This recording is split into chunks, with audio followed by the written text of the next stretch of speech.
El día de hoy vamos a trabajar puntos específicos para tratar parálisis facial y bruxismo. Lo primero que debemos hacer es identificarlos. Hoy vamos a trabajar 5.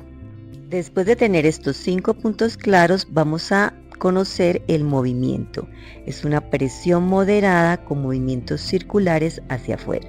Trazamos ahora una línea imaginaria en la mitad de nuestro rostro. Tomamos los dedos índice y pulgar de cada mano y los ubicamos en la quijada en el primer punto.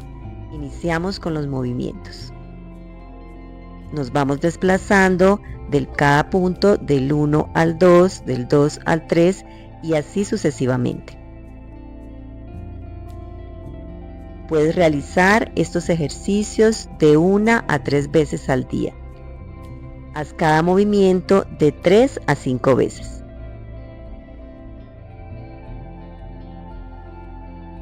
Una recomendación: al pasar del punto 2 al 3, abre tu boca para evitar formación de líneas de expresión alrededor de los labios.